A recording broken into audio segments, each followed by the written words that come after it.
Hey guys and girls, it's Blackjack with 396 Guitars. We have an Angelica Classical acoustic on the bench today. We're doing a full restring cleanup. We're going to polish the frets, get it playable again. It's been a long time since it was had any love and attention paid to it, customer said, so let's get to work. Pretty interesting little guitar. We're kind of all the way over at the end of the bench because we need to be able to get after the tuning machines on here, so I usually hang it over the edge of the bench. Couple of things I noticed right off: it does not have a truss rod. That's kind of semi-normal with these. Not 100% sure. I like the string action on it. The saddle is kicked over this way. I don't know if the camera can pick up on that. It's kind of sticking over too far right there. So we're going to try to address that. They kind of are free floating. It should just push over unless it's stuck in there.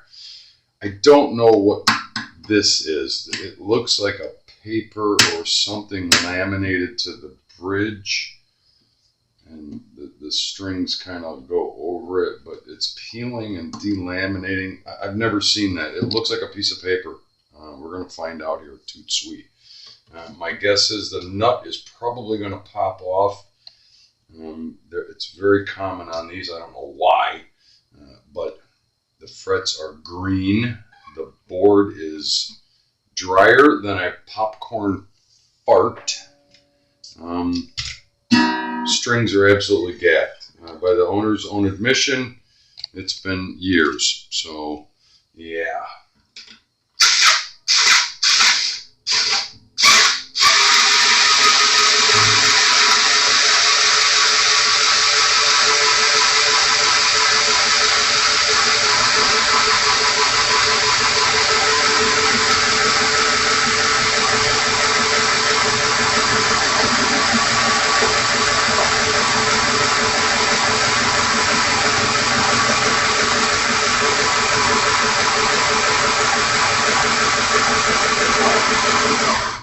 Well, there's absolutely 10 times too many wraps on there.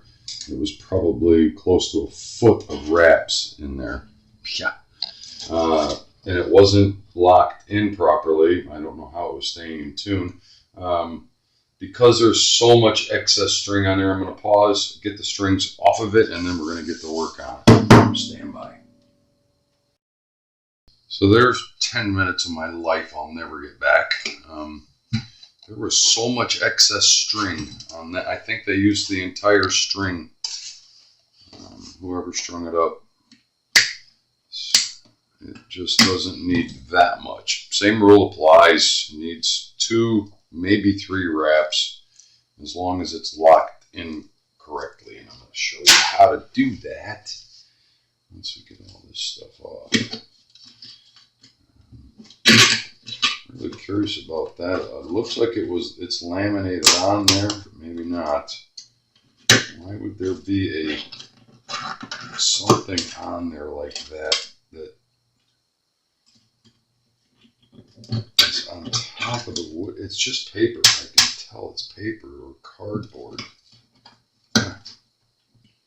Angelica.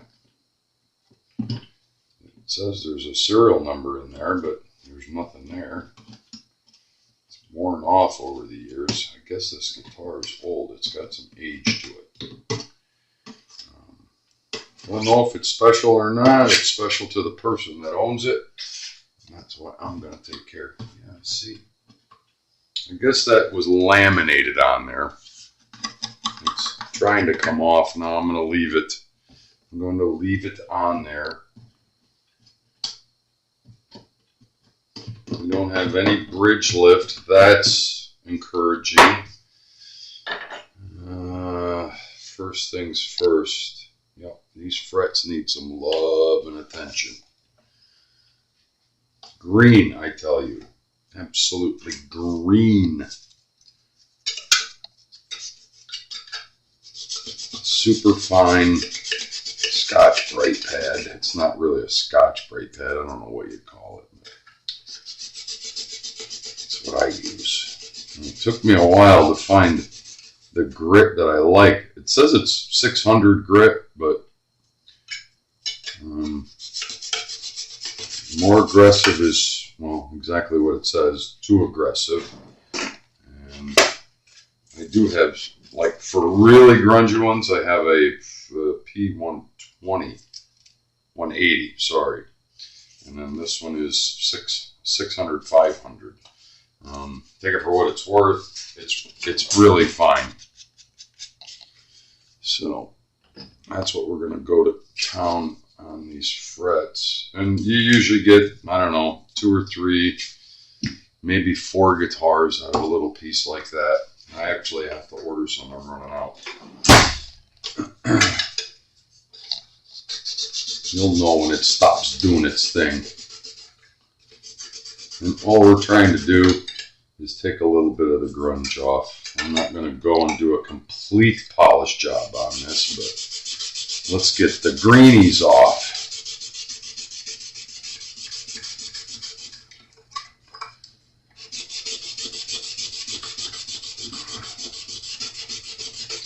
It's normal. It's just from playing it. It gets oil off of your fingers, grease off of your fingers. It gets on the metal. See the difference? I did these 3 right here. These are the ones we still have to do. So yeah, big difference. I think the camera's picking up on that. Yeah, shiny difference. And that's all you're doing. You're just taking off the grunge off the top. You're not filing trying to sand down the fret. You're just, and this, when it goes down on the fret over this tool, it kind of goes over the crown. I mean, it's cleaned all the way down around, not right to the board because sandpaper and board doesn't work, but lightly let the Scotch-Brite do its thing. And that's it. Once you get done, it's going to look a million times better. And then I'm going to polish them. So stand by while I get after the rest of them. So, yep, back to polishing. This sometimes needs to be done twice, but I don't know. This one's pretty green and grungy. Put a little polish on there. I already did down to here. You just dab it on a little bit at a time. Get some on top of the fret. It's going to go through, get on the wood. It won't hurt anything. And yeah, do 5 or 6 of them at a time.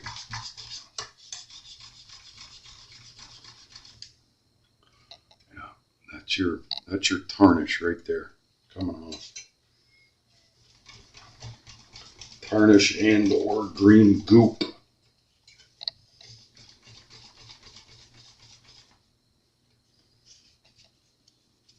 Try to use a clean part of the cloth each time you move to a new fret.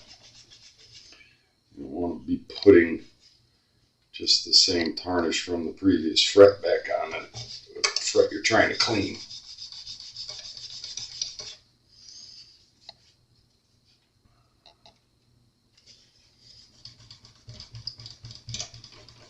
Yeah, wipe off the excess. If any gets through, you know, let's try to clean it off. But we got 3 more steps to this. So I'm going to pause while I finish them, and then I'm going to show you the other 2 steps. So that's just from polishing the first time, right? Got a lot of it. It comes off, and that's what you want to see. You get that stuff off of there, and it's not going to affect playing anymore. Nasty stuff. Tarnish, mold, who knows what else. Done with the polish. And go to the oil. Now, this is the second step usually when I do this. Board is dry. I know a lot of you have seen this. Guy brings it to me. He goes, "Can you throw strings on my guitar?" Yeah, sure, but I'm not going to. I'm going to do all this too because it needed it. It was necessary.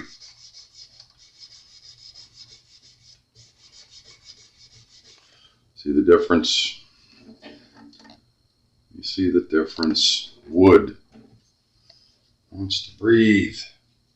You can see tarnish still coming off too. So we're just applying it right now. I want it to sit on there kind of loose. Don't rub it in. We're just applying it. And we're going to let it sit on there and soak in. Wouldn't surprise me if it needs more than one application. You never know. I checked the nut. It did not want to come loose. I'm surprised at that. Usually they pop right off, especially on guitars that haven't been had any attention paid to them in years. They pop right off. But this one stayed. We're going to leave it. All right, I'm going to pause, let that soak in, and then we'll take it off, and I'll show you the last step. So after a few minutes, you just kind of lightly go over it in between the frets on the board, taking excess oil off. Look at all the tarnish is still coming off of there. Use a clean piece every time. Now you really want to go after it a little more aggressively the final time. You don't want glops of oil hanging on the board. It has drank up as much as it's going to use. And make sure that you're hitting each side of the fret. You don't want oil hanging out there. Within the few minutes that it takes me to move through this step and polish the frets one last time. See, there's still a lot of tarnish coming off.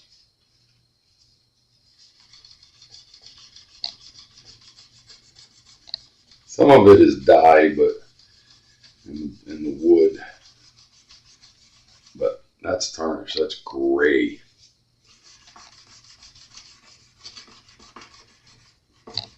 And you want to try to get it to where the last time that you go after the frets with a clean cloth, which we're going to do right now. And this, we're just concentrating on just the frets.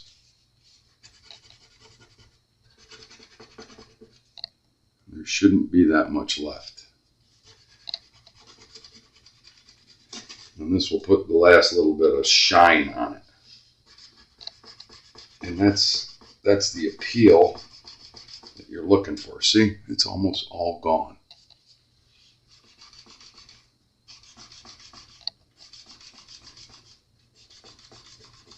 And if it was still showing up really badly on there, guess what? We got to polish them again. But we don't have to do that today. They're going to polish up nicely. And trust me, shiny chrome, shiny metal looks a lot better than green metal.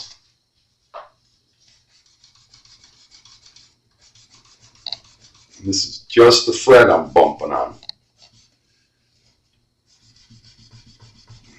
See? You can see the indentation right there that the fret is making on the rag.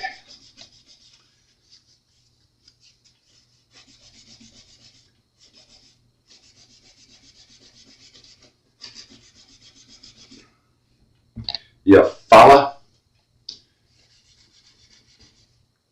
Yeah, we're good. We're good. I like that. Now, another 10 minutes, I'm going to let that set. So I'm going to pause while I get the strings ready. First, I'm going to clean, while I'm off camera, I'm going to wipe the guitar down just to clean off the outside muck that's on it. Now, this doesn't have a clear coat on it. This is bare wood sticking through. It might have had a coating of something at one time, but whatever it is, that's wood grain showing through. So off camera, I'm going to wipe the entire guitar down, including the headstock and the gear, and then we're going to string it. Yeah, and get to playing it. Sounds like there's some stuff rattling around down inside too. I should probably vacuum that out. Stand by. We'll be right back. So today's string, I cleaned it all up. I got down in here, cleaned all the grunge out of there. Not a big fan of classical guitars. First of all, I don't like the nylon strings. It never sounds like a real guitar to me, but hey, what do I know? I'm a bass player. String of choice today. I like them. They work. It's not like a regular guitar. You have to know how to tie the noose. So there's 3 strings that sort of look metal, but they're not really. They're wrapped. And then there's 3 strings that are really nylon. You go through. No, I moved the saddle. It popped out. It's kind of sticky in there. I don't know whoever strung it up left the saddle over there like that. It was sticking out on this side. That's a fail. Don't want that. You run it through. Grab enough under. So you go under. Through the loop once, through the loop twice, and then you pull it up tight. All right? So you got your noose right there. Leave that little dangly piece there. We'll address that when we get to the A string. This is the low E. Now up here, it's going to live in the nut. Somebody put a new nut in this, and yeah, that's a fail too. You're going to go through the hole, pointing downwards. I hope I'm in the camera view. Come back up through. Now, we're all the way over here on this side of the nut, so we want the wraps to be on this side of the machine towards me. So you're going to wrap the string through the loop towards the side that you want the wrap to be. Pull it down as tight as you can. And the key is, as you start to wrap, this extra little piece of string has to be caught under the wraps. All of them.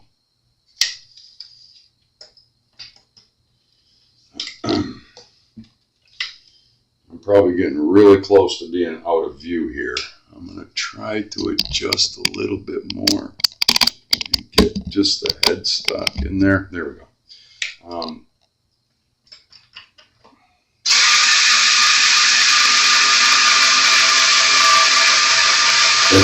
As it comes around, that tang that was hanging off, you want to catch it with the string.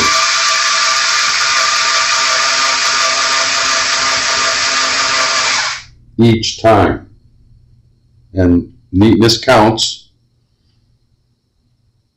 And the same rules apply. You want at least 2-3 wraps.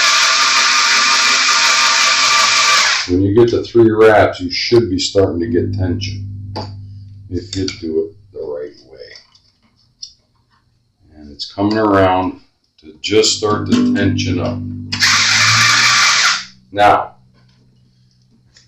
you want to be mindful that once it gets around there, pull that excess string back through on this side of the string, because we're working on this side. Use a little dental pick tool, whatever works for you.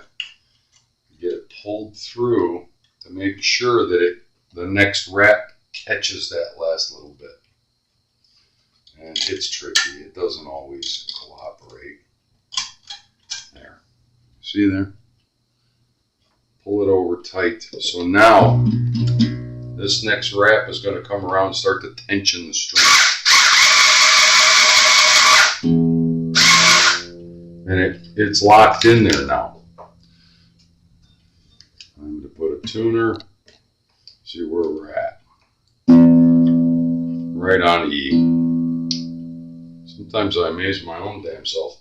At this juncture, you can snip off the excess. Don't try to get up in there and get it cut off right tight close, because it won't happen. Just by the design of, you know, classical guitar headstock. You know how I do? We did the E. Now we're going to do the A.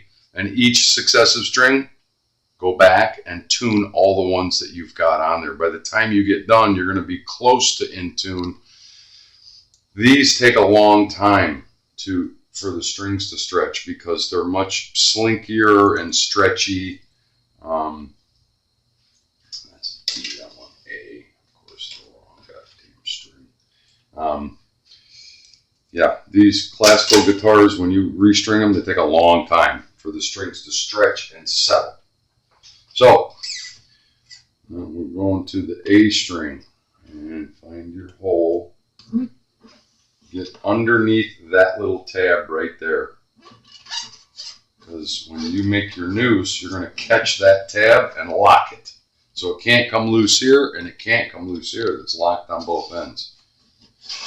Same thing. Go under, through the loop once, through the loop twice, and pull up your noose. Now it caught the excess tang from the E string.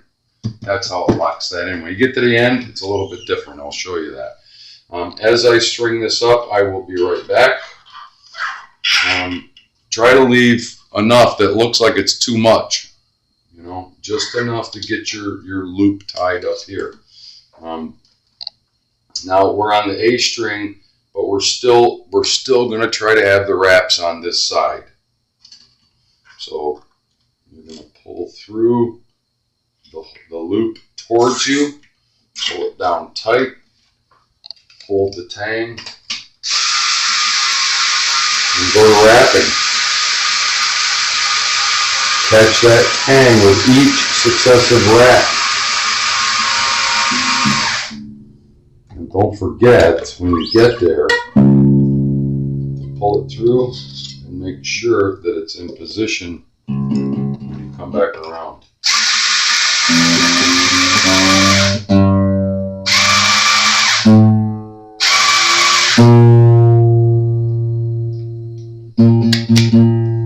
That went all the way to B flat. By the time I tune the low E again, the A will pull in. And you can cut off your excess. Again, don't cut it off too close. If it ends up coming all the way back around, at least it'll have a little bit to grab. Tune your E, E flat. They almost came, yeah, they almost stretched all the way back down.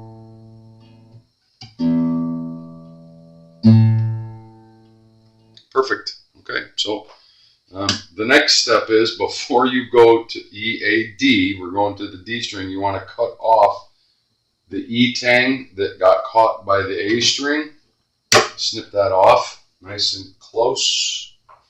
Guess what? Now the D string is going to go through and going to catch the A string tang. I hope that's making a little bit of sense to you guys.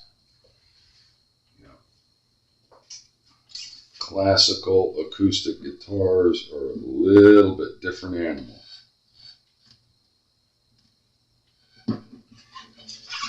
Go through, make sure you're under the tang from the A string. Focus. All right. Pull enough through to get your noose under the string, through the loop once, through the loop twice. Pull up your noose. And then get to the business end and start stringing it. Stand by, I'm going to finish this. I'll come back when we get to the high E. That's a little bit different. So we're down to the high E, or up to the high E.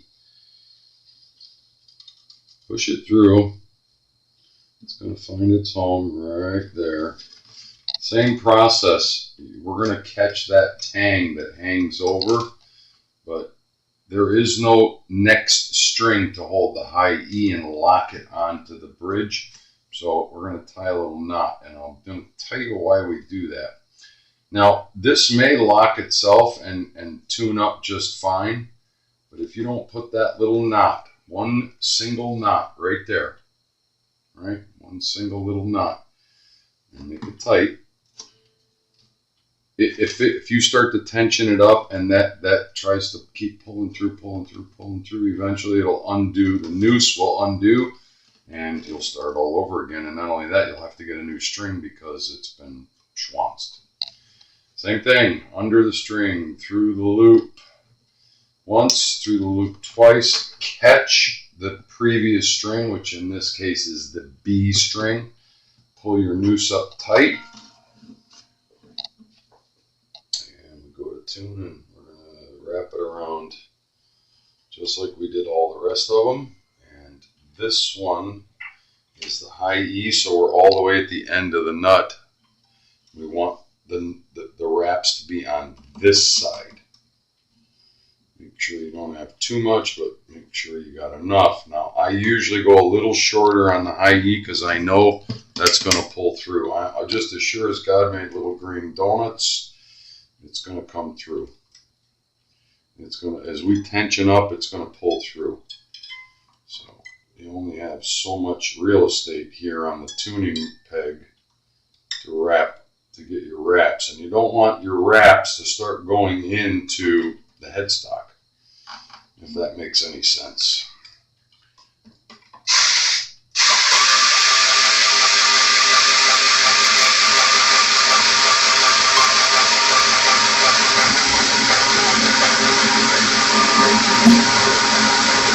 Same thing, catch the excess underneath your wraps as it comes around each time. And make sure you pull it through, especially on these nylon ones, because they tend to slip.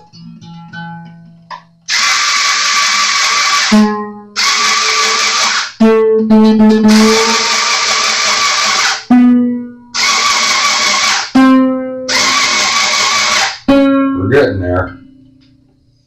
Takes a long time on these nylon strings.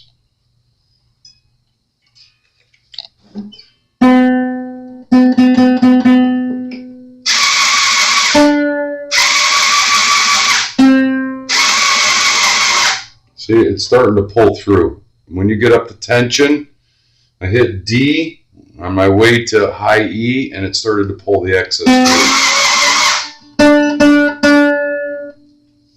Yep, and it's going to probably pull the whole thing through. Just the way it is. Don't get in a twist over it.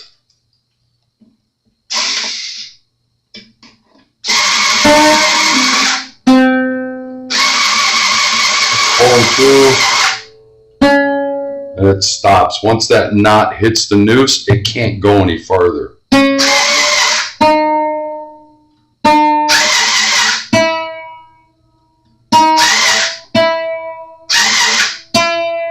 And there we go. We just hit E.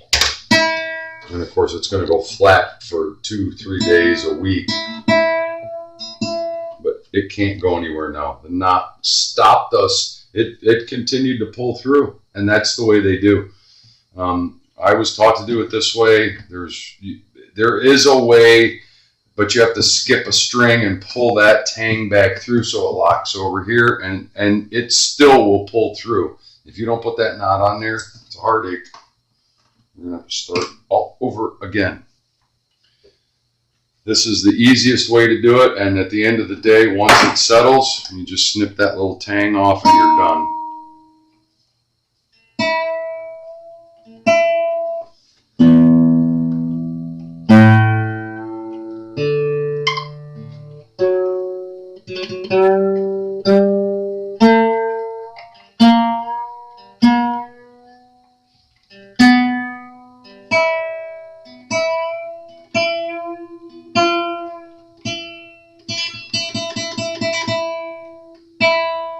That's it. Now you can cut off your excess on the headstock. You know, not my favorite instruments to work on, but they do deserve the same attention every other instrument gets when they hit my bench. You follow? See, already way flat. The nylon strings, you will do this for days, maybe even weeks before they finally settle. E, A, and D tend to get stable long before the nylons do. But I guarantee you tune this instrument up and we come back tomorrow and they'll all be flat. And not only a little flat, they'll be flat, all the way flat, down from E to, past D to C, So, yeah, it just is what it is. I'm going to adjust here really quickly and get things centered again. So we don't need to be hanging over there, but keep tuning. I don't even know if I'll be able to form a chord and sound good on this instrument because it takes so long.